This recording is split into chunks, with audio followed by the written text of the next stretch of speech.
T-minus 3, 2, 1,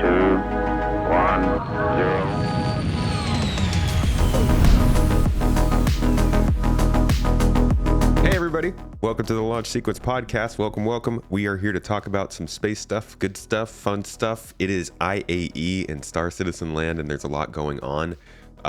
But as always, it's mostly ship related.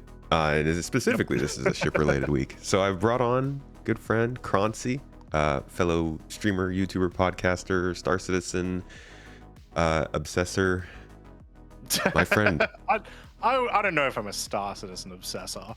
I might be a Magic the Gathering obsessor, but I certainly enjoy making Star Citizen content. Okay, that's fair. Why don't you have a Magic the Gathering YouTube channel? Oh, I'm just bad at making content for it. Okay. It's honestly my favorite game of all time in physical or video game, and and it's probably the only game I'm good at, but I just can't make content for it. I'm just bad at it. Huh. Never got into it, but I was always around it as a kid, so I recognize it, but I don't know anything about it. So I'll have to. Next CitizenCon, I'll have to bring some. Yeah, decks it's like we gotta get to D&D first, and then we can get to Magic. We got like a list of things that are stacking up now. Exactly. Yeah, but thank you for joining me today, man. It's gonna be a good talk. I know it's late over there, so I really appreciate you coming on. But there's a lot to talk about when it comes to capital ships, folks. The Polaris is in game as the first combat, and things are a-changing. They're kind of. It feels like they're talking a little more openly about it too. What do you think? Yeah. I mean, ever since they started doing stuff with master modes, anything like combat related, they've been very open about in the last year and a half. And obviously the Polaris is like the newest version of that, as it's essentially the biggest combat ship we've had in game for players to own. Right? Technically, the Idris would be the biggest because you can fly it, but you can't own it. So yeah, it's I'm happy to see it because it feels like it actually sounds like it's turning into a space game as opposed to just like a dogfighting simulator kind of. Yep. To get us started though, we'll just jump straight into the topic here. Before we get into the specifics of the Polaris, I want to talk a little more about capital ships in general. Kind of what makes a capital ship in your mind? Like, what does it take to go from just being a large ship to an actual capital ship? So when I think capital ship, like not even Star Citizen, if I just hear the term capital ship, there's a couple of things that go through my mind, and I imagine a lot of the listeners and a lot of viewers will go through the same. Of like, I'm thinking about, a Star Destroyer from Star Wars, or I'm thinking about every single ship in Star Trek. Like we're talking like dozens, if not hundreds, of people on one ship working together. You've got a captain, you've got a whole engineering team, you've got a gunnery team, and so on. It's sort of like the epitome of collective cooperation. I don't know. It's like having a bunch of different roles, like people doing different things on the ship. Exactly, yeah. And so like that's where my head goes immediately. So when you go into Star Citizen and you hear capital ship, then it's exactly the same thing. I'm thinking like multiple roles, once again, dozens, if not hundreds, of people working together for some common goal, as well as just like a ship for a lot of people to live on. Like think of it kind of like massive battleships in World War II, right? Those in my brain are kind of, once again, like capital ships. So, yeah. Okay. It's kind of like a base almost, like a moving base. Yeah, like this is a ship that you will be on for usually months in real world times. Yeah. Obviously, this is a video game, so not so much, but yeah. In real world times, you would be on this for months, and you would have some very, very long-term goals as well, would sort of be the other thing. Like, this is not a ship to get on and do 30 minutes of content. This is a ship to get on and probably spend your entire day playing, Yeah. And of course, CIG has their own, like, length definition for what a capital ship is, I think. But it's interesting to talk more about, like, what makes it feel like a capital ship. Because you're right, it's like, if you're on a big ship and everybody's doing the same thing, it just doesn't feel quite the same as everybody's kind of in their own compartment, their own department, doing their own kind of stuff. Exactly. That being said, obviously the Polaris is not the first capital ship. The A890 Jump I think actually is the reclaimer considered a capital? I don't believe so, but I would. Hmm. Actually, let me think about this. I hadn't thought about this before. You have CIG have both called the Polaris a capital ship, and they've also called it like a corvette. And Right. so the description is like a little loose. Right. Obviously, they're leaning more towards capital now. Um, because of that definition, yeah, I think I would see the Reclaimer as a bit more of a capital ship, It's using their definitions. okay. So this is probably going to make some people very unhappy with me. But why wouldn't a corvette count as a capital class ship?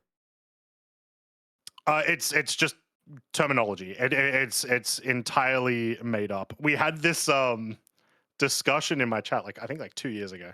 Hmm. It might have been when the Perseus went on sale for the first time. Um, the words don't really matter. You can call it capital. Yeah. Theoretically, you can call it shuttle if you want. It's not really going to matter. There's no like uniform international. This is a whatever. This is a whatever. You Sure. kind of just go with whatever feels right. So yeah, what feels right to them right now is to call the Polaris a capital. And like I Right now. said, exactly. Yeah. Like I said, with like what goes into my brain when I think of the term capital, I think the Polaris applies there because it is like a multi-role. Well, the people in the ship are doing multiple roles.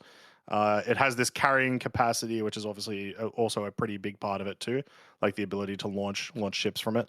Yeah. Um, uh, yeah. What was the question? To be honest, I don't.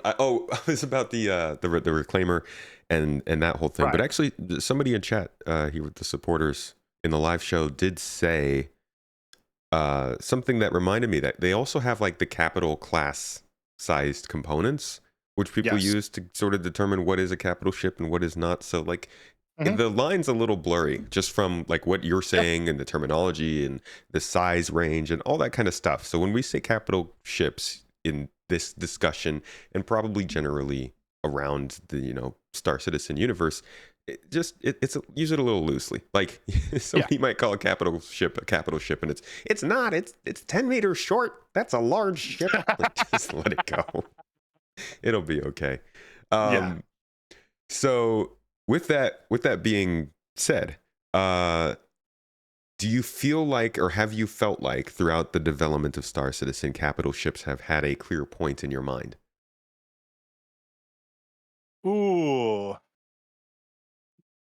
Yeah, kind of. Like the the Idris and the Javelin are probably the two most like these are capital ships. I don't think everyone will think of them as capital ships, right? Yeah, For the most part. yeah. And since we've gotten the interior of the Idris and we've been able to actually walk around it, I think everyone can probably agree that it does a really good job of giving you that feeling of being on like a battleship type thing. Hmm. And so it does it pretty well. Uh, Once again, the Polaris I don't think takes away from that. While it's a little bit smaller than those ships, it still has those same feelings. The massive corridors, just the pure amount of rooms that it has, honestly, as well as its self-sustainability. Which actually, I'm going to add that to my definition of capital: self-sustainable. Right, Yeah. so it's able to heal everyone that's in the ship. It has a mess hall, it has habitation, all that sort of stuff. Um, That's a pretty big one. You think yeah. like they need to have a medical bay? Yeah. Yeah, Yeah. people get sick on ships, and That's if true. you're out for months months at a time, you're gonna need to make sure Yeah, that yeah, everyone's that's a okay, good right? point. Like you can't just not have a place for people to go when they get a boo boo. Um, okay, so how this is another in your opinion kind of thing, I guess not in your Yeah. opinion, but like from what you know, were these part of the original vision of Star Citizen? Are they taking away from what they had always said Star Citizen would be in order to deliver this kind of experience? Just punched my microphone like 3 times. So I backed in 2019, late 2019. Okay. So from what I've looked at and researched from like back in like OG days, capital ships seemed like they were always going to be a part of it. They were talking about the Bengals like all the way back then. Um, there was another ship. Can't exactly remember what it's called, but they haven't talked about it for ages. The That also got Retribution? referenced. Not the Retribution, it was a smaller one than that, but it was another capital class ship. Huh. That's in, like, I think if you go right now to the like backing levels, it's mentioned in one of them as, like, here's the blah blah blah, and it'll Okay. be featured. Interesting. So obviously, the idea of capital ships seems to have always been part of Star Citizen. However, I very much imagine the scope of capital ships and how they were going to work was not remotely part of the game to start off with, just Yeah. because practically nothing in the game right now was really Yeah. within the scope, right? Yeah. Chris has mentioned multiple times, like on camera, that, like, the scope got way further than he intended. So I will say once again, though, I think as it developed and as they came up with these ideas for how the Javelin will work, how the Idris will work, now how the Polaris will work, sure, to an extent, the 890J, that there has been, like, a uniform, we want people to fight each other in these capital ships in certain ways, and, like, that hasn't changed, I don't think. Yeah, I think I feel like I've always had the idea that was going to be a thing. I didn't know. I still don't know, like, how many ships that are that large. Like, when we knew about the Idris and Javelin, I was always under the impression that those would always be the biggest ships. Like, we would never see something that was Idris sized coming again, because I can't. As we're going to talk about here today, there's a lot of things that you have to take into account when you're setting up capital ships, the large ship battles and stuff, and that's clearly becoming obvious with how long it's taken for the features to develop. So I'm like, do you guys really want to make more shit? Like, yeah, okay, you could sell them for a lot of money. Do you really want to have the responsibility of having to make that make sense in the game?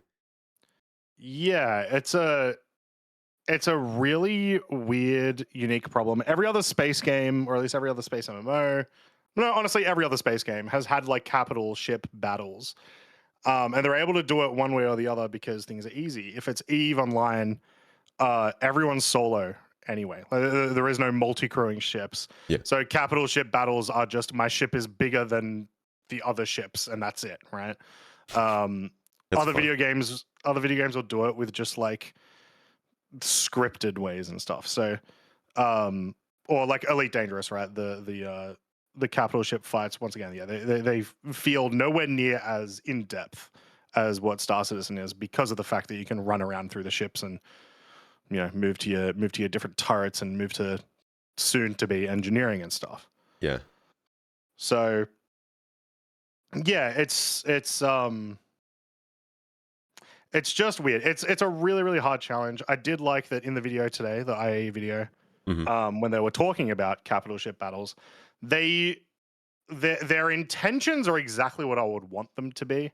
So they talk about how they want you to be able to eliminate like, other capital ships by disabling certain systems.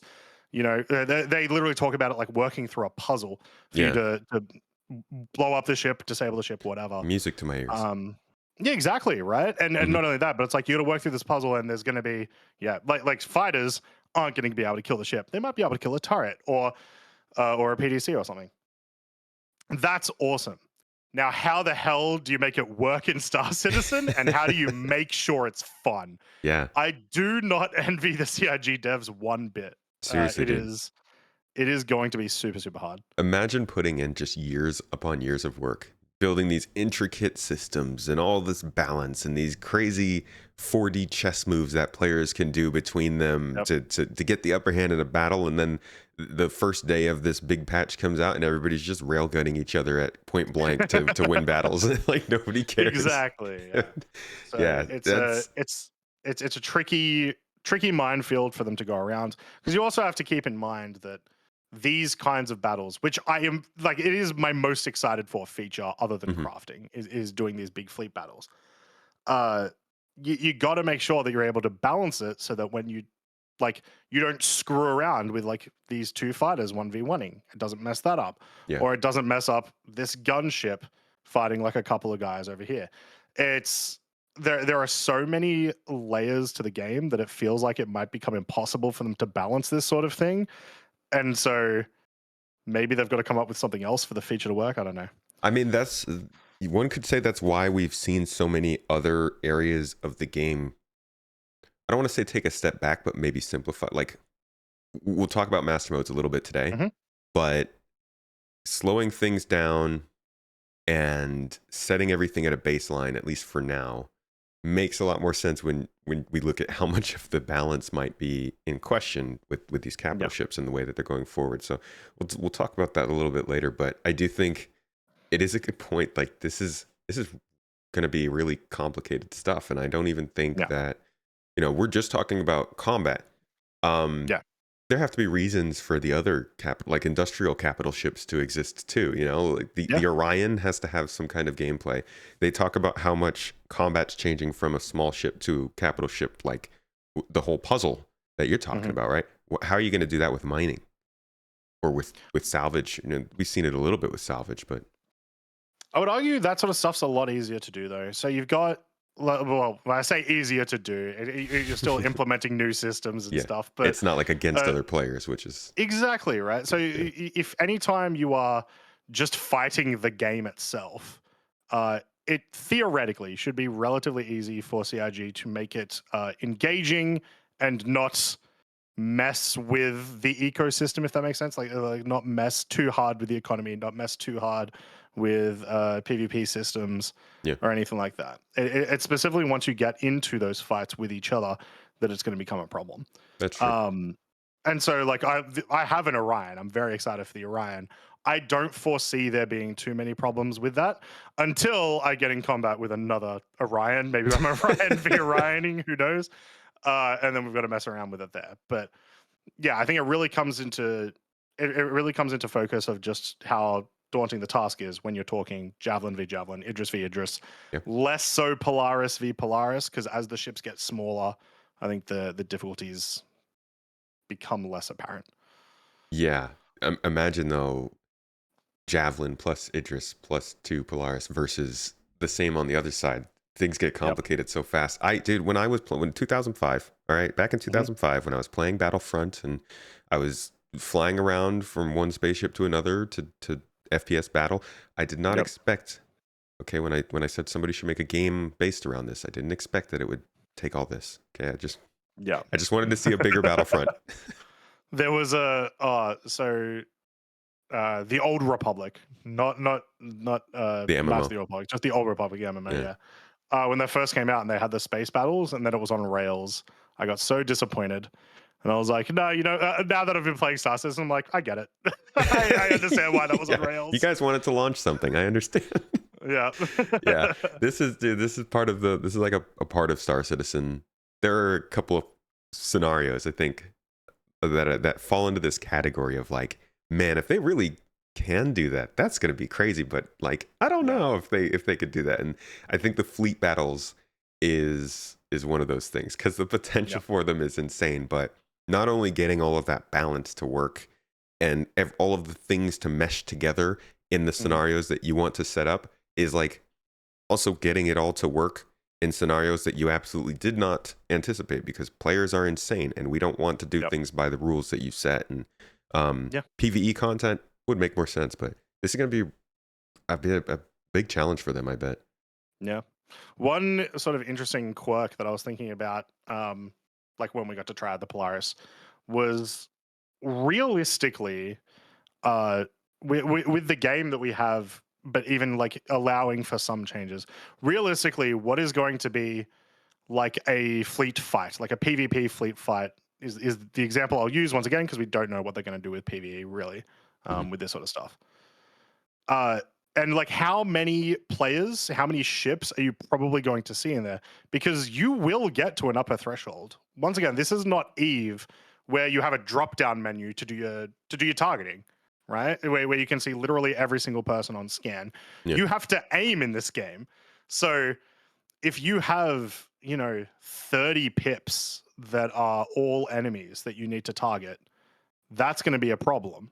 And Yeah. eventually it's going to become too much and you're just not even going to bring too many people to a fight. Um, I'm hoping this is a problem that CRG solve rather than a problem that just happens and then we don't get these awesome, 1,000-person fights and stuff. But that might be one of the biggest problems. Yeah, that's a pretty tough one. I mean, already, the battles don't even have to be that big, and it's pretty overwhelming already. Yeah, Xenothreat the last like 2 times. Oh my god. Where it's just the hundreds of ships on the scanner was kind of crazy. Now, And to it's be fair, they mentioned that there was like bugs related to that, but there is worlds where you can envision that would happen, and you would need to know all of those markers. that's what people want. And Yeah. that's like a whole other tangent of a conversation, because we're currently testing server meshing, and we're getting up to 360 to 380 people per shard. I don't know how it's been going for you, but it runs fine when I'm on a server that's not very highly populated. But I'll pop onto a server when I'm flying about that's like 150 people on that one server, and it's just like Star Citizen I've always known. Now, that's not to say there's no improvements or anything like that, but it's still not running great. So then you wonder yourself, okay, well, is a fleet battle going to be just like 3 different servers altogether? This is assuming it stays the same. I know it might improve, but like, let's just say the performance stayed the same. Would a fleet battle be 3 different servers in order to get enough people together to have the experience people imagine when it comes to fleet battles? So like, you got that to consider. You got the balance to consider. You got the gameplay to consider. Fleet battles are freaking crazy. They are, but they're a piece of content that a lot of the community want. And I promise, even if you're someone out there who's like, I don't want a part of that, no, you do.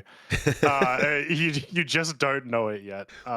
Yeah. But any game that lets you compete in anything with hundreds of people, whether that is a game like Eve or a game like PlanetSide, or even like Tetris 100, like the value you get out of that is just insane. It's so much fun.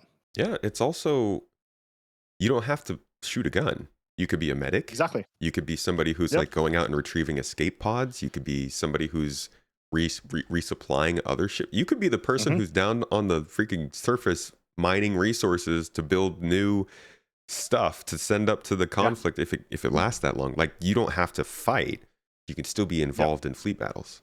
Yeah, exactly. My favorite one is always the salvage, right? Whoever ends up winning the battle tends to get salvage rights of the field, because they can protect their salvages as they come in. So that's what really matters right there. Yeah, exactly. That's another thing, is like, these capital ships need to be salvageable. If we could strip components from smaller ships, but not from these large capital ships, we can only get their subcomponents. How will they make it valuable to get these for salvage? Because the components is where the real value is, right?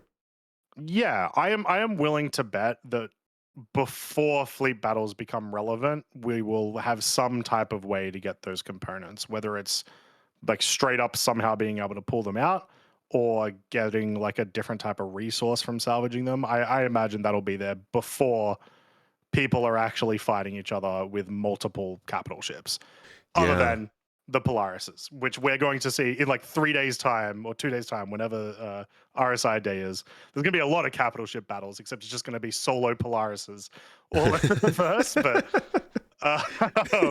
just Polaris is like floating like this, looking at each other shooting. Exactly. We've already been in that scenario. I have to say, the video we mentioned, the Day 2 IAE, they came up with just the coolest game of all time, which is jousting with Polarises, that was where you cool. just dumbfire the missiles. I'm so down for that. That's great. I love that. Oh man, that's good times. I was going to ask you something and I completely forgot it. It was a good question. Nope, I lost it. That's too bad. So the capital ships that we are, like, the way that the game is kind of changing right now is pretty high pressure. Like, there's a lot of things that are going to have to change here. I touched on it a little bit ago, but one of the biggest things that's changed over the last year was master modes, and they've explained a few key parts of why they wanted to make that change. And Some people have accepted it to some extent. Other people hate it and rail against it. There's all kinds of opinions on it. I think for the most part, people are pretty middle of the park on it. I think we're just hearing a lot of vocal minorities either way. But do you Mhm. think that what we're seeing now with capital ship combat, it makes master modes make more sense? Is it justifying enough in your opinion for them to slow down? I guess it's not even master modes, it's really just slowing down the speeds a lot of people have problems with. Does Mm. slower combat make more sense with capital ships? Definitely. Like anything that allows turret gameplay specifically, which obviously these capital ships have tons of turrets. Anything that allows turrets to be a little bit more powerful, and if that's literally just being able to stay on target a little bit more, lends more towards that sort of structure fight. What I will say is the thing that I think impacts capital ships the most with like changes recently is not master modes, it's engineering. And unfortunately, we got to wait till 4.1, 4.2, whatever, whenever it ends up Yeah. coming out for that to be relevant. It's kind of like in my head, like master modes is to, small and medium ships what engineering is to large ships, where it's just like this fundamental change in the way that you've got to use these vehicles, whether you approve of them or not. The way that you're going to mess around with them is different. So Yeah. it's hard to say as well because they also like that engineering also changes master modes impacts as well. So it's sort They of a weird stack mixed up. bag. Yeah, they, Yeah. they definitely stack up, and it's it's interesting because all of these things are very much reckonings for this game. Hmm. uh the the way that the game plays, the community even following the game, the people who are involved are shifting because of these decisions. Engineering, master modes, the cargo interaction stuff, Hmm. um control surfaces might even be another one. We'll have to see how far they go with that. And Yep. it feels like all of those things are all related to capital ships and larger ships becoming more viable because they need to, like, I guess, kind of slow down and physicalize more of the game. Make size discrepancy be more about capabilities rather than Hmm. just the size itself. And Yeah. it's all kind of coalescing at the same time. I'll take it slightly deeper, and I'll argue that it's not even necessarily for the benefit of capital ships as it is just for the benefit of multi-crew ships in general. That's true. They have been shafted since multi-crew ships existed. They've almost always been the worst ships to take out for anything. If you wanted to do combat, you would do Zilai Fighter. If you wanted to do mining, you would never bring out the Mole, which is the best ship in the game. Uh, you would only ever bring out a prospector, or even if you had more people, you would just bring out multiple prospectors, multiple light fighters, right? Yeah. Um, I am all for them pushing that towards more multi-crew, and as a byproduct through capital ships. Once again, whether they've succeeded in that or not recently is Yeah. entirely up for debate, and I'm sure there'll be lots of comments about that. But Oh yeah. that is certainly seeming to be their goal. It is. It's a very clear push that they're starting to make of, Yeah. like, okay, we're getting to like some level of solo and single seat fighters and gameplay. We want to start to focus on like groups of people. Hmm. Oh, thank God we're seeing, things like at CitizenCon where they're talking about like the ability to look for groups and better comms and Yep. all that stuff. The org But tools as well, like just all of the yeah, multiplayer aspects of Star Citizen that don't exist, yeah, basically. yeah, the stuff that we've been wanting. So it might be the time finally for multi-crew ships to start to shine. Yeah. What do you think are some of the other key gameplay parts of the game that they would need to do to get multi-crew gameplay into a good place? So to quote, I don't remember which dev it was, but one of the two devs from that IAE episode today, we do not have capital class missions. And once again, I would extend that even further. I do not think there are any missions designed for gunships. I barely think there's missions designed for heavy fighters. Maybe Yeah, you can say I like I would try to VHRTs and do stuff, but like the claim jumpers mission, the mining Mhm. claim jumpers missions. Like that used to be pretty fun and something like a redeemer, but yeah, it's just not missions geared for that stuff. Good point. Exactly. Yeah. So that's going to be a large part of what they do going forward, especially with the Polaris being released, and we know that they're working on more gunships and more, not necessarily capital, but larger size ships over the course of the next 12 months. There needs to be that content designed for them, so that you know actually want to bring them out and use them to their full force. Yeah, I think outside of just making sure that there's missions for like combat multi-crew stuff, it's also if you want people to do all of this kind of gameplay, from engineering to Mhm.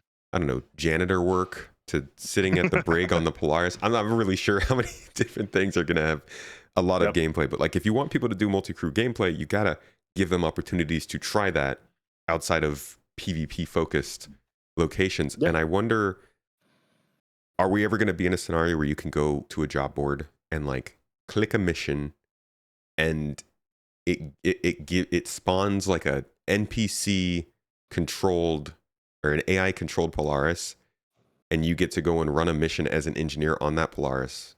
Like no other players involved. This is just sort of like instead of giving you a mining contract as a prospector, they give you an engineering contract on some random ship. Like, would that ever be a thing that lets people try multi-crew gameplay? I actually think maybe.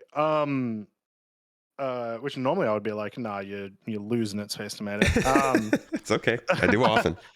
At CitizenCon, when they were talking about 1.0, they mentioned that some high-end like PvE content will involve fleet battles, and I believe the word commanding was mentioned in there, or like some variation of that. So I would not be surprised if that is on the cards for them, is for you to have a PvE mission where you do end up on one of these ships and you get to experience that content, you know, Yeah. at least one way. It's basically just like taking a side mission out of Squadron 42 and putting him in, right? Because they're saying they're not going to do Yeah. NPC crew for 1.0, but I wonder how that's different. I imagine it'll be different because they're probably scripted AI in this sort of situation rather than like actual AI, Yeah, right? that's fair. Yeah. So the kind of missions that I would imagine is like sort of like you said. So you've got this engineering contracts to hop into a Polaris and you got to repair it, and then it goes through and it is guaranteed going to get hit here, and now it takes damage over here, go heal it, blah blah Okay. blah. Okay. Yeah. You can script that. It'll be fun content still, but that would skirt the no AI on 1.0. Man, it'd be so freaking immersive to do that. Like, I can't even Yeah, just getting to run missions for like 2 hours out on a capital ship with no other players there. You're just like in a sandbox, basically. it'd be very cool. Also, for multi-crew gameplay to shine, I feel like they need to get pay in a better place, which they keep talking about a lot, Yeah. like economy and stuff. But you got to be able to, if they're gonna say that the Polaris is super expensive to run and therefore Mhm. not taken out often, then you kind of got to make sure that the missions you assign for that, like you said, would pay you enough money to pay all the people on board. Yeah, exactly. Yeah, there has to be incentive, and the economy balancing with missions will hopefully do that. The economy team has now only existed for a little over a year, or at Mhm. the very least, that's when they started talking in monthly reports. Yeah. Um, and I don't know really if this sort of stuff is on their radar at the moment. But once again, that's because the missions aren't there yet. So it's like, what are you going to balance anyway? You're not about to turn a solo VHRT into like 100,000 UEC or whatever, because that'd be nuts. So I'm sure it will be on their radar. I've really liked all of their economy changes so far. So I'm not concerned for like the payout for all those missions and stuff. I am maybe a little bit concerned about whether those missions will be fun. And that's Yeah. sort of what I want to see, is like, what even are the ideas that you guys want to do? Are you just going to, ramp up the current missions by difficulty and just add more ships? Are you going to, what I would want you to do, sort of replicate, phase 3 of this current dynamic event, and have those kinds of missions be more what the stuff like the Polaris is designed for? Yeah, love to hear him talk about that. Something I've noticed while playing through the contested zones in Pyro has been, and we haven't run into players very much, so that's probably made it a little bit more enjoyable, to be honest. But is like the more long-term feeling of going through that combat instead of going into a bunker, clearing out 15 people, maybe getting Yeah. an injury and then limping back to your ship. This is like you're going through room after room. You're having to deal with those injuries. You're having to deal with running out of ammo and weapons, and Mhm. it teaches you to play in a different way. I Yep. hope that that's what we would see from multi-crew ship missions. It's like they kind of extend the encounter and Mhm. do things that make you have to take advantage of your ship having more facilities. Yeah, I fully agree. I think they essentially with the contested zones, it feels like they sort of understood what made like Siege of Orison really enjoyable, which was moving room to room, section to section of each Hmm. platform, and constantly being in this combat situation, and then being able to turn that into or that idea into a smaller sort of or just different aesthetic style of that gameplay was really smart because we've been enjoying it a ton ourselves as well, but it'd be nice to see that stuff other than just FPS combat. Yeah, yeah, agreed.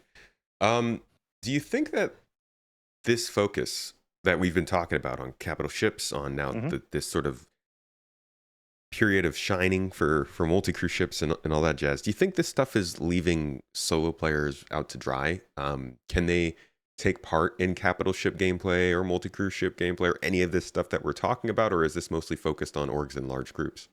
I played the fifth. Um, I okay. I have been very vocal that like I love solo players, but that this is a multiplayer game. If there is a bit of content in this game that incentivizes multiplayer aspects, tough is sort of where I'm at, and it's honestly the rudest I've been in my life, but um, it's a weird thing. I will say, like we just talked about, well, there could be these PvE missions for solo players to experience that gameplay, and that could still be a way for them to participate in these ships, in these roles, that would be fine. But in terms of like all this balancing and stuff, incentivizing multiplayer gameplay, this is an MMO. It's I struggle to see how people thought the game would turn out any other way. I think it's a product of just how the game's played for so long, which is That's sort fair. of Yeah. what makes people angry of almost all the changes, from the cargo stuff to the engineering to even Hmm. to master modes. Like the way that people generally respond to this stuff is, look at how it has been. Yeah. It's not as much like, oh, this can't be designed well. And I think Mm. a lot of people recognize that this can work as an MMO, but like really like the idea of just being able to play solo. And I also think that people don't recognize how much you can still do playing solo. Exactly. Yeah. Like to use World of Warcraft as an example, you can do literally everything in World of Warcraft solo, with the exception of dungeons and raids. Do you know how much content there is in those games in World of Warcraft that isn't dungeons and raids? I imagine it's a lot at this But point. it is a lot. It's quite a lot of content. It's been a while. And even then, solo players still end up doing that content through things like the group finder, which like it's the amount of people that would probably play solo their entire time and would not want to group up with people. If it was easy to group up with people, if it was a literal click of a button group up with people, probably would. And then they would get to experience that content and see if they enjoy it. Hmm. Yeah, I mean, and also we saw that they're coming up with looking for group options Exactly. for Yeah. people, like, and again, yes, like maybe you don't even want to interact with folks, but I Mhm. think that this is different maybe for combat. But like, let's say you wanted to take part in a global event that's cargo related. You don't have to do anything with any people. You can still, like, you can add in without interacting with Yeah. folks. And I think when it comes to like the mission contracts, they've talked about the player contracts, the like new form of beacons they're working on.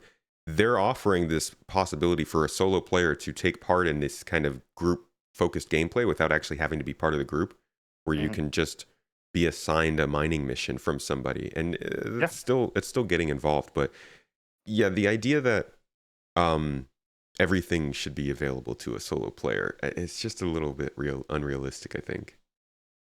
Yeah, and it's not even necessarily that. It's because once again, I feel like CIG will find a way for everyone to experience all of the types of gameplay, including somehow doing multi-crew gameplay that way. Hmm. But you should never expect to get the depth of that gameplay as you will if you're fully multi-crewed Javelin, right? That's true. Yeah. That is going to be a unique experience that CIG are likely going to incentivize people to do rather than 25 people soloing javelins with other parts of content. Maybe that's just extra content or certain rewards and whatnot. So um yeah, like CIG will not abandon solo players ever. No, no, They won't. no. They know who their backers are. Yeah, there's a lot of um like there's nobody no nobody is ever in question of how many people yeah. like to play. Like people will comment and be like, I think they're forgetting that how many people play solo. Nobody's forgetting that. Yeah, no, You exactly. look at engineering and you're panicking that it's going to make your solo flyable ship impossible to fly and it's going to be annoying and you're going to get glitches all the time. They're not going to do that. They understand that the game still has to be fun and enjoyable for people who are not interested in Yeah. bringing someone else along. Yeah. It's just with that in mind, they do want to make an MMO, and that means there needs to be certain concessions towards certain parts of content. Yeah. And capital ship gameplay, to bring it all the way back, is one of those things. You should never expect to see uh like capital v capital of two solo players. Yeah. And going back to like one thing that we mentioned before is like Hmm. the missions they can make. This could all look like it's focused on orgs being able to use capital ships, but you Hmm. have to remember that all of the gameplay and all of the ships, when I say you, I mean people listening, I know you know this, Hmm. all of the gameplay and ships being made are also going to be used by NPCs and missions in the game. So like Yeah. the mission idea we talked about earlier of going on a capital ship for a couple hours, that benefits from this gameplay. It's Hmm. it helps the whole game overall, and I Yeah. really do hope that they can deliver a good PvE experience using it. Yeah, me too. I mean, at the very least, they've done a great job with making these capital ships feel like a home that you want to stay in for a little bit of time. So now it's just like, all right, what are the missions going to be like? How is the Yeah, gameplay going to evolve from there? yeah. Okay, you mentioned the IAE video earlier. Oh, nice chair.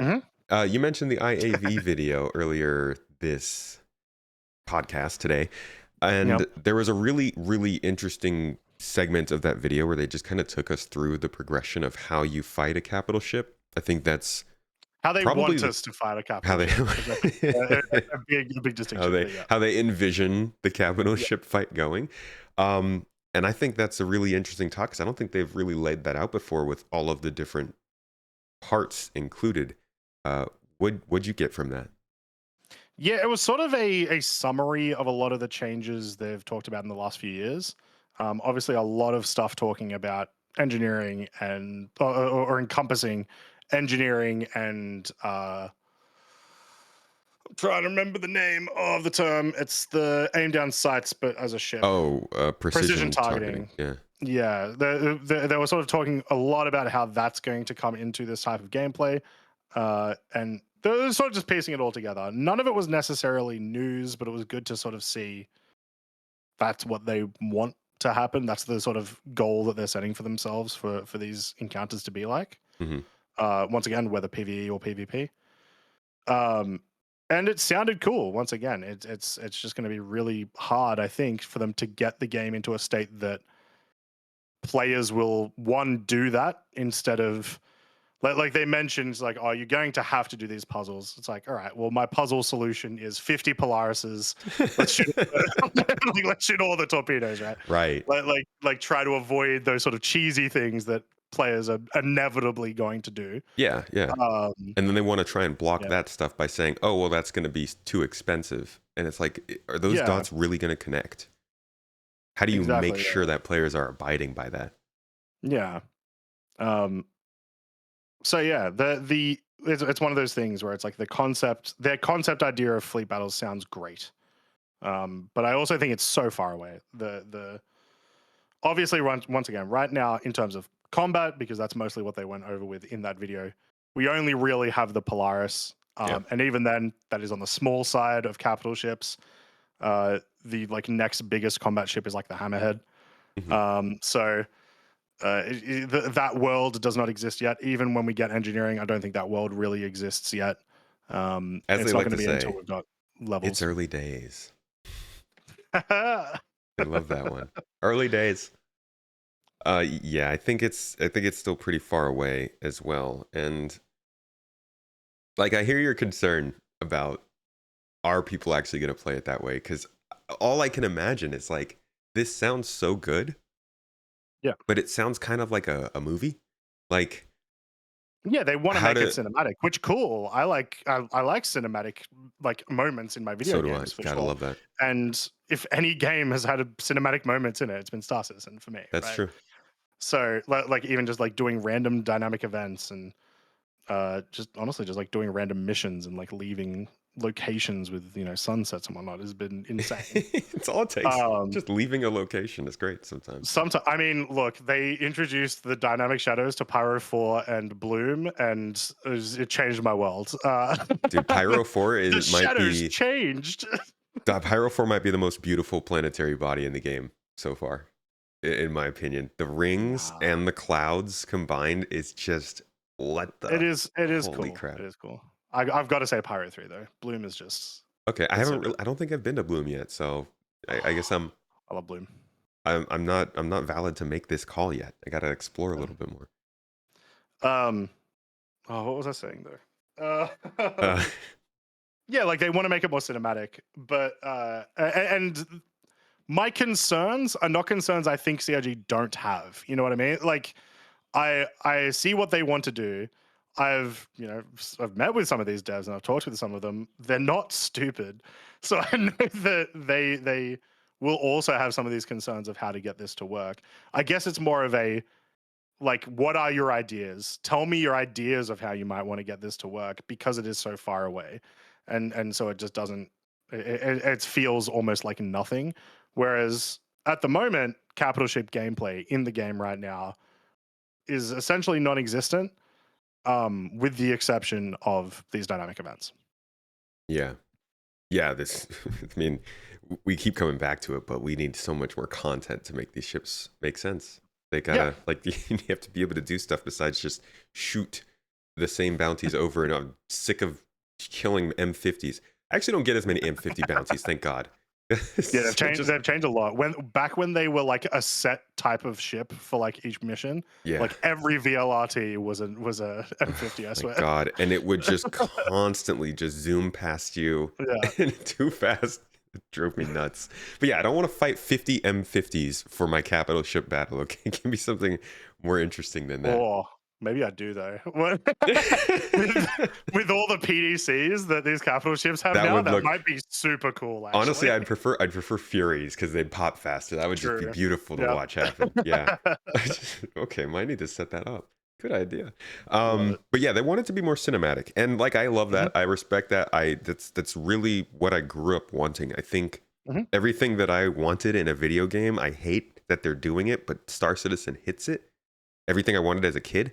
And like maybe that's good, maybe that's bad.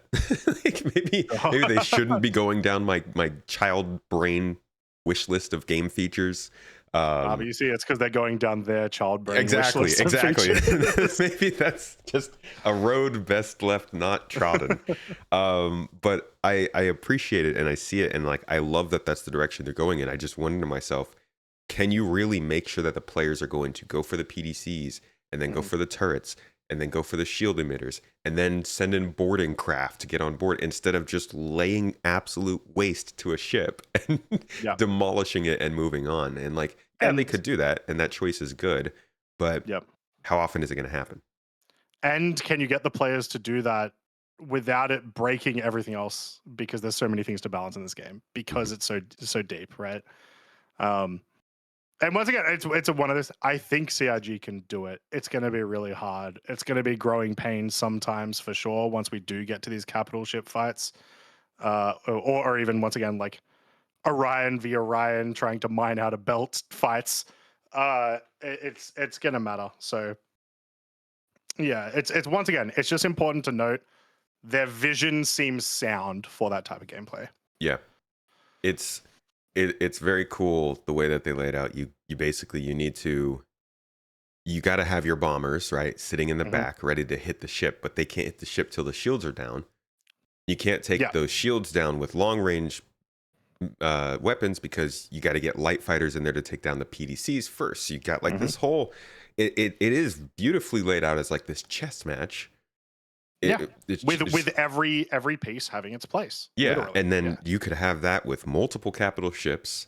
So you got that scenario playing out on multiple fronts, and then on top of that, you've got your fighters, you've got EMP ships, you've got quantum interdiction gameplay coming in, and then you can have people repairing. You've got drop ships trying to board other ships. Like it's like a chess game within a chess game within a game of Go.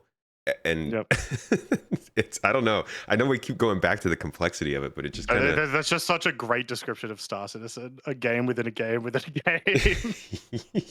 And then the game on the outside is just really the CCUs. It's like the actual meta. It's a pledge store. But yeah, it's incredibly complicated, and I can understand why they would do things like maybe limit ship speeds or try to do other things. Honestly, I'm surprised they haven't done more to simplify things. Like they keep releasing more ships, and it's like, okay, these are more ships that you're gonna have to balance against all this other stuff you're making. Yeah, they have one of the benefits to master modes and some of the changes they've made recently is it should mean once we're in an area where we can balance, because right now still too many things are coming out and changing things too often.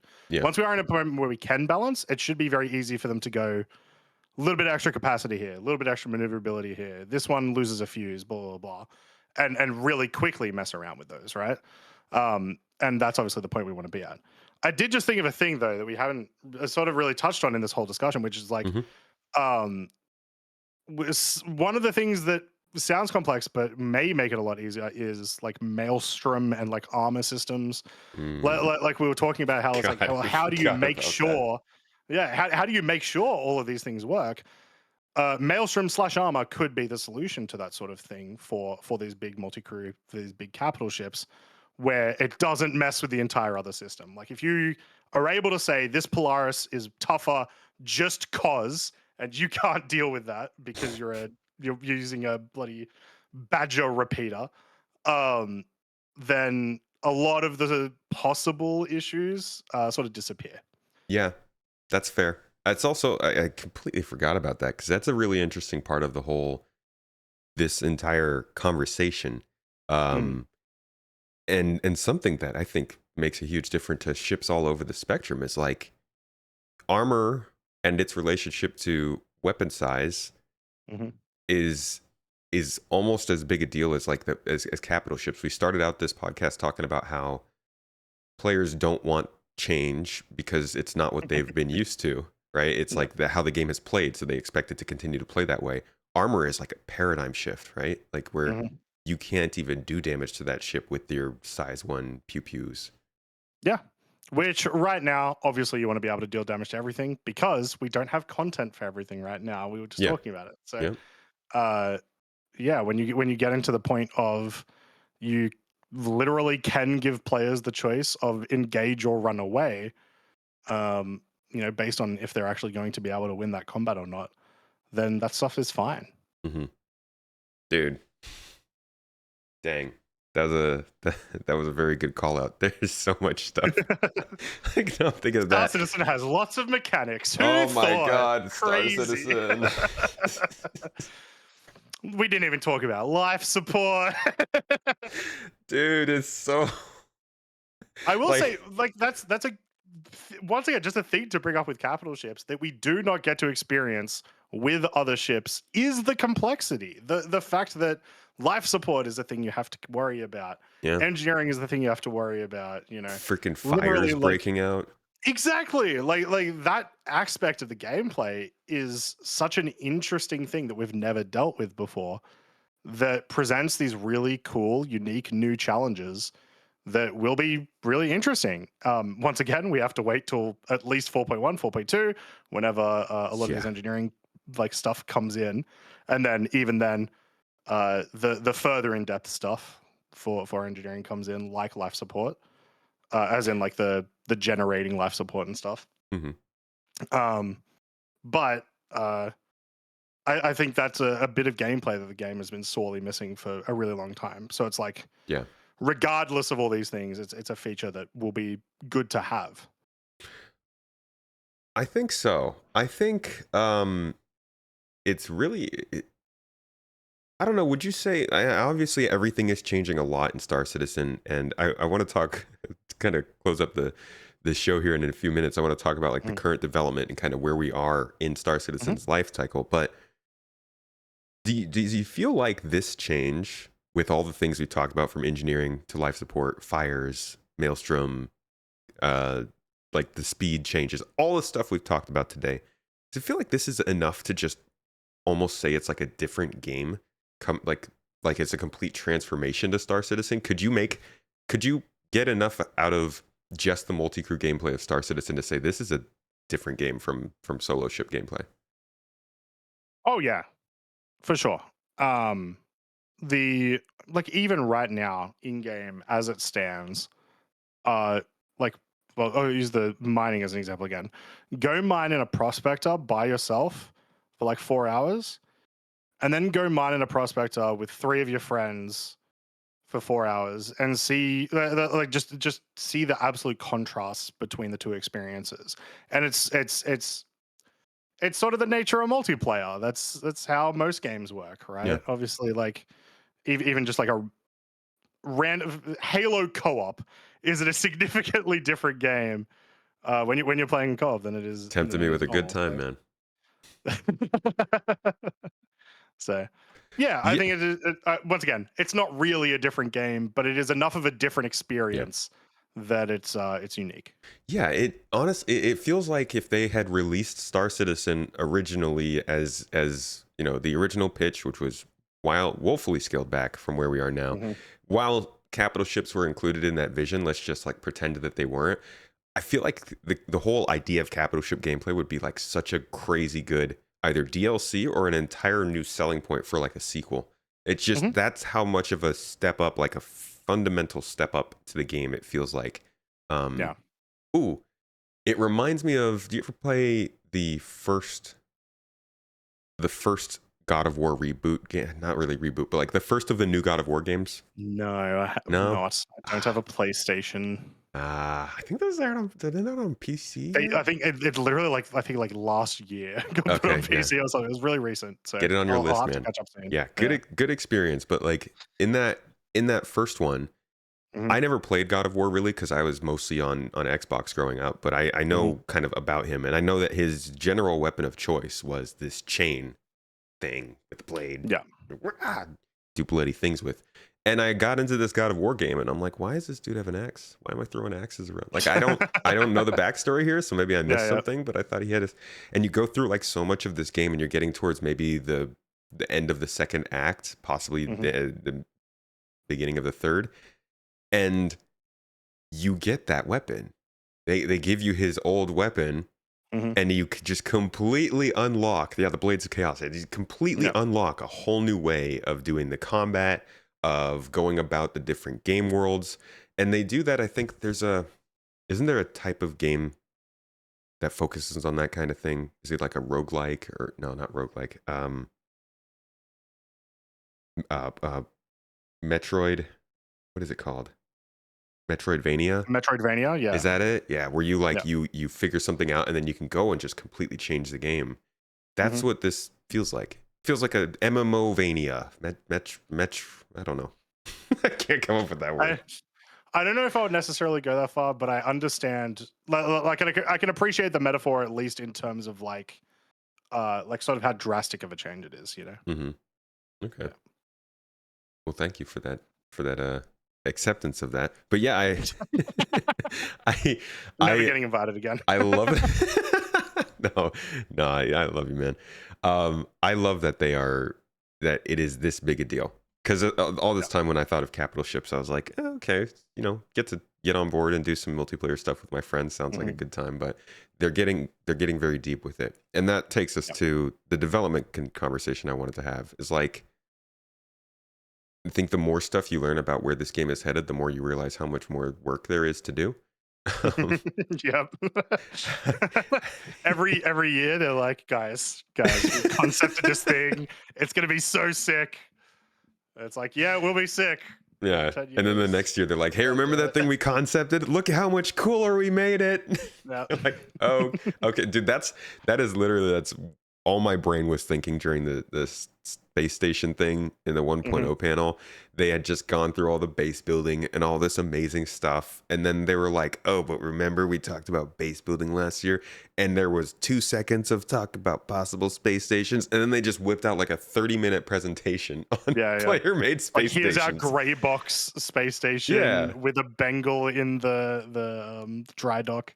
Oh my God. And I'm like, oh, okay, right. So I don't know how much time that takes, but how do you feel about where we are considering, capital ship gameplay and everything else that we're looking at? Is it seem like something you think would be a fun thing for casual players in the near term? Ooh, see, now that's a question that is very different to the solo question. You know what I mean? Like, I actually do think it'll be hard to be a casual player with capitals. If CIG do want us to feel proper risk with our capitals, which sounds like they do, they want us to feel proper risk with everything that we've got. A casual player who only has a couple of hours to play a week is probably never going to get into these encounters, and that kind of sucks. Once again, the only sort of way that they could theoretically would be that like PvP mission type thing that we were talking about, right? PvE, sorry, I think it's a PvP. Yeah, I don't know. We'll have to see. It's a thing they want out for 1.0. I think it'll be very fun for 1.0. Whether it'll be fun for everyone is going to be a big, I guess, learning curve. I don't know. But you yeah. But you don't feel like we are close to that. Like you think this is more 1.0 kind of thing. Yeah, like I imagine that this will be almost right before 1.0 we might see some of this. And by that I mean multiple capital ships. Okay. Like at the very least we've got 3, the Javelin, the Idris, and the Polaris, maybe a 4th, as well as reasons to take those out so that people actually do want to use them. Yeah, probably right before 1.0. I will also caveat on that as well. Well, not caveat, but added thing to that. A big reason in other MMOs that people bring out their big expensive things, whether that's, if you're in a full loot game, it's like your most expensive gun or whatever, or you're playing Eve and you're bringing out your Titans, it's to defend your home. Those are the reasons that those get brought out the most. And so obviously base building would be one of those reasons to have to play with your capital ships. True. You bring that up and I do wonder, like, even if this is more 1.0 kind of stuff, you look at the fact that the Pioneer might come out in the next, say, year and a half, 18 months, and think about the possibility of orgs sort of battling back and forth, vying for position to build places with their Pioneers. That would probably include some other large ships to defend, and you've got potential fleet battles right there. Exactly, yeah. So it doesn't necessarily have to be direct, like CIG saying, bring a Polaris to this mission. It can be more dynamic type stuff. But still, obviously, right now, that stuff doesn't exist. Unless you're trying to fight over, like, the big salvage mission that's available to everyone. Ripe for the taking or something. I forget what it's called. Yeah, hot for the taking or Something like something. that. It's the one that's like it costs like 150,000 for you to get the location. Unless Yeah. you're fighting over something like that, there's nothing else really that's worth like organizing a group to go fight for. Once again, other than fun will always be a reason people will do stuff. Hmm. But the bigger incentive that people need is UEC or territory or Yeah. items, whatever. Yeah. Can't wait to get past that. I commented on somebody's reply to me on Twitter earlier today. Because there's a lot of conversation going on around the Intrepid and everything and value and Hmm. stuff. And I commented, I was like, I can't wait until this game is is more about the gameplay than like the dollar value that everything Hmm. has. It's just really tired of talking about how much everything costs rather than like what things do for people in the game. Yeah. God. Yeah.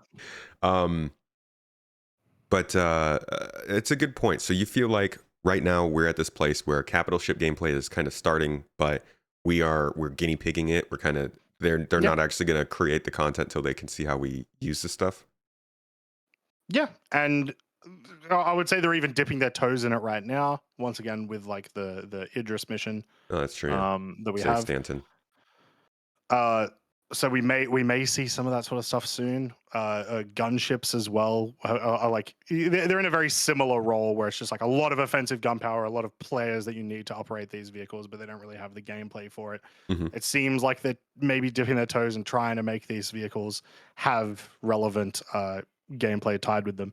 So we might see that pretty soon, at least a couple of missions before we see another big capital ship, which I am willing to bet will probably actually be maybe the Kraken. Hmm. Don't fight me on it. It depends on squadron release, because if it's squadron release, it'll be the Idris. The If it's not, Kraken being the if it's not next. squadron release, it'll probably be the Kraken. Um, but then even between then, there's a lot of gunships coming out as well. Like the Perseus is getting worked on over the next 12 months. Right. We have the soon to be announced in like 2 days Paladin gunship, which Yes. whatever that has, once again, essentially will have no gameplay tied to it except for there's a couple of very, very small things. So Hmm. Yeah. No. yeah, Wow. I didn't even realize.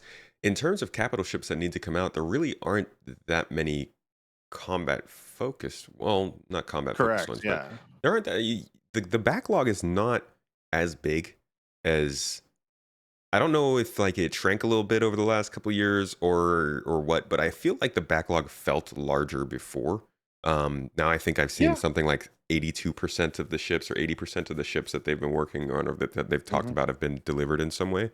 Um, I guess it's more becoming now the gold standard updates they have to go through that are the scary part. Yeah. I think as well, just like on that topic, the fact that they are doing less concepts now and more straight to flyable probably makes that feel a bit better, Yeah, because they're no longer adding to the backlog as much. true. It's now just like, well, there's a total percentage because this ship's new and it's straight to flyable. Right, right, right. So Not the as many. percentage is dropping. We're not Yeah, actually doesn't working on necessarily them mean though. they're making the ships, but I mean, they are. occasionally, It yeah, is worth noting. occasionally They are the the Polaris is a Polaris. huge part of the backlog. Yeah. Exactly. The Corsair for a long time was a huge part of the backlog. Um, they just showed once again. They've got the Ironclad, the Pioneer, the Perseus, The Apollo. the Apollo, like all of those getting worked on in the next 12 Hmm. months. So it feels a lot And then better, obviously. the Hull C was a big one to hit off because we know Yeah. from the Hull C that the Hull A and Hull B aren't going to be as hard to make, so that kind of takes Mhm. some of the work away from there. Um, so yeah, I think and the Idris obviously is making its way. Javelin's making its way. Like they're doing a decent job of delivering on the older Yep. ships. There's still plenty that need to be done, but those updates, man, those are gonna wreak havoc, Mhm. I think. Um, so overall, how you feeling about development and where we are? I mean, Citizen Con, we've had about a month past that to kind Mhm. of settle down, get our get our get our thoughts about us again. IAE is Yep. in its midst, and we're seeing stuff with Capital Ship Gameplay 4.0 is in testing. Like it's a very big moment for Star Citizen right now. How you Mhm. feeling about the direction, the development, and where we are? Direction I'm loving. Uh, not necessarily the speed, but the direction I'm loving. After the concepting that they talked about at CitizenCon, There was a there was a tweet by like Astropub just before SitCon who said, no, there will be no one who enjoys every single thing that's talked about in 1.0. And then they showed me everything, and I loved everything that they showed in 1.0. Yeah. You know, right? Like their idea that now that they've done this sort of like recoup of ideas, or like they're almost like reconcepting of what the game will look like on release. I am confident that they're making a game that I will enjoy for a very long time. That's the direction. The speed is a little bit weirder. Yeah. The I think a big thing, at least in the near future for me, is going to be how 4.0 works out. I will say Evo worked pretty well, as in like the rate of fixes of major issues in Evo worked pretty well, and they got it to a point that it was in a really good spot. And now we've only been in wave 1 for the last week and a half. For half of that, the patch wasn't even up, right? The server was down. So Yeah. we'll see how that goes, and then see how that releases once again, hopefully just before Christmas. It's CIG. You'd never be sure that it'll Oh happen. man. And then we'll sort of see. So it's like from the concept side, I'm loving what they're doing. From the like day-to-day gameplay side, we're in a like sort of wait and see spot for the near future. Yeah. I gotta agree with you on the day-to-day gameplay side. The game's changed this year, Mhm. but I think it definitely feels short of what was expected at the beginning of the year, just with like momentum and stuff. And Yeah. uh, it seems two things that are really hurting players is one is stability, of course. Just Yep. in general, there are glitches everywhere. The game is not super stable. We know there are plenty of reasons for that, but it is the way it is. The other is like lack of content. Like we were running the same bunker missions for the longest time, and we got sick of them. And they added a couple extras this year, like the distribution center and cargo missions, but it's still not a across the board kind of addition of content that people need to stay busy. And I think that's really starting to weigh on people. Even within that, it was once again, they were like increasing the depth of like certain types of missions, but not by a lot. Mm-hmm. At least in what it felt like. Distribution centers are awesome. At their core, it is a bunker mission in a different location, which is cool. Yeah. That is fun. I enjoy that. But I'm not going to enjoy that as much as brand new mechanic, you know? So yeah, I echo those thoughts. Yeah. Or at least a little bit of narrative. Like anything Which to just kind that's of one add thing. interest. That's one thing I've been a little bit disappointed about with the Save Stanton is the narrative hasn't felt there as much. Like even Overdrive Xenothreat felt a little bit more like the narrative was there, just within the missions themselves. I imagine a lot of that is to do with the fact that this essentially has been rushed to make sure that it's out before 4.0. So it's kind of just disappointing. It is cool content and it is new content. Awesome. Yeah. But yeah, I'd like to see a little bit more of that in there. Do you think it's like why do you think they wanted to get this out before 4.0? Do you think this is like they just wanted another global event this year or what? It's a pre-patch event. They definitely planned this months and months and months ago, possibly years ago, honestly, that they wanted to do a pre-patch event. It was getting close to being ready. It wasn't ready, but it was getting close to being ready. Someone at CIG probably said 4.0 like deadline, 24th December or something. And it's like, all right, cool. Well, then this pre-patch event has to start now. And so unfortunately that's going to mean, phase 3 had to get cut. So what is now phase 3 used to be phase 4. Phase 3 had to get cut because it was just too buggy. The narrative doesn't feel as polished as some of the other stuff that they have done in the last like 2 years. Yeah. Yeah. How you feeling about these global events? You think they're heading in a good direction? Yeah, I like them in general. I just want to give them a bit more time to cook, I guess, with them. Yeah. Going back to server meshing that we were talking about, 4.0 testing and stuff. We talked a little bit about the performance, and I'm sure a lot of people have questions, myself included. We don't know what's going on as so much as like what Benoit and the team knows and kind of what everything that we're seeing means. how are you taking what you're seeing though? I think a lot of people are seeing low server FPS and are getting a little bit anxious because like, we've been expecting that this would have some effect on FPS. It wouldn't fix everything, but have some effect on the server stability. Um, and in some situations, we're not seeing it. What do you think of that? Every Wave 1 patch we've ever had has been this bad. It's like it's not, it doesn't feel like it's a result of server meshing. It's just Hmm. it's a classic Wave 1 patch. Um, which is why I guess, like, even though I mentioned it earlier, I am like a little optimistic at the release before Christmas for 4.0, because I am not seeing 318 levels of Yeah, patch issues, you but know? we didn't see that till it went live. Oh Because no, 318 was great in we PTU. saw that Wave 1 PTU. You Really? could yes, I spent 8 hours live and played for 1 hour of Wow, I don't remember 318 Wave that. 1 PTU. Maybe It it got was washed over bad. by how bad the live launch was. I I just envy forgot. you. I wish I could forget that period of time.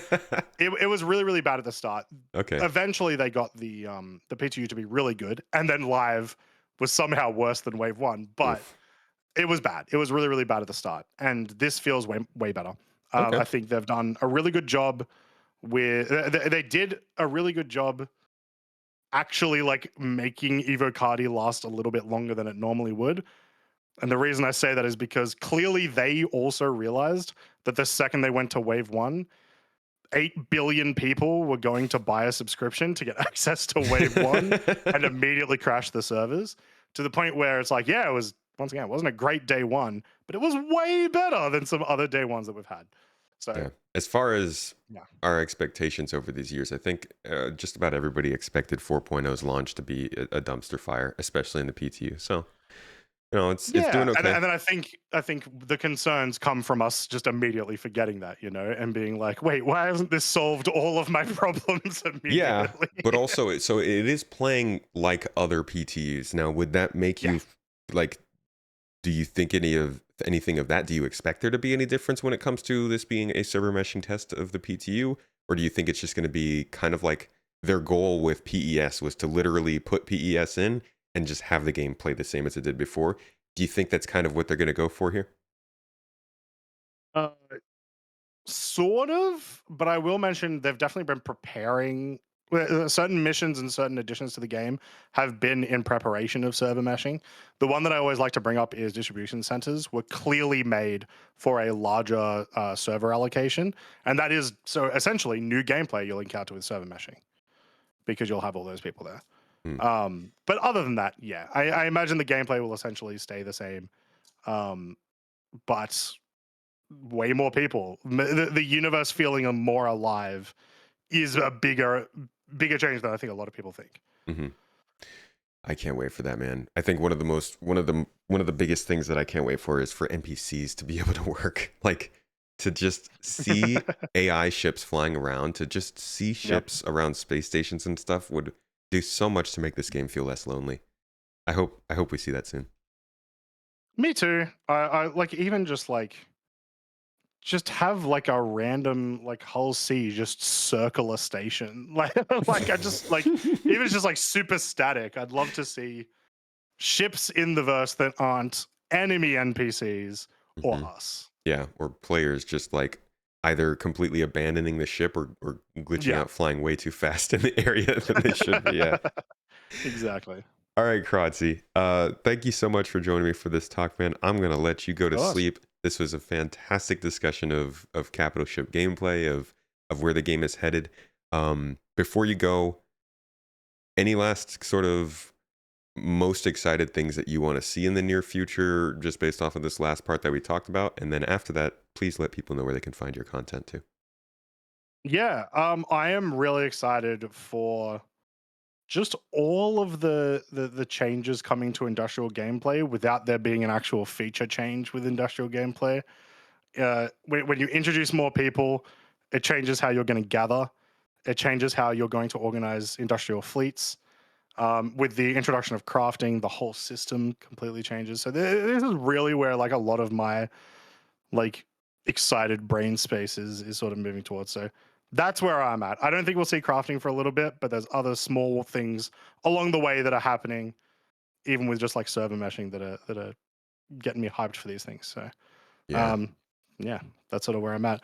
But yeah, if you guys want to check me out, you can catch me at Twitch, at twitch.tv/Croncy, YouTube, youtube.com/Croncy, on the Answer the Call podcast with Salty Mike, and Answer the call / right Croncy. here on this channel. Yes, right here.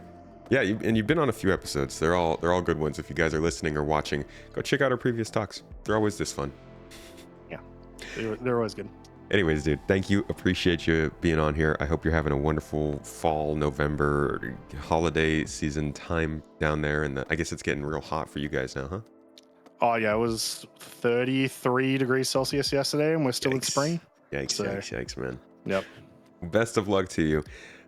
Cheers. Thanks again for joining me, dude. I will see you in the next one. Yeah. And I'll see you all next week.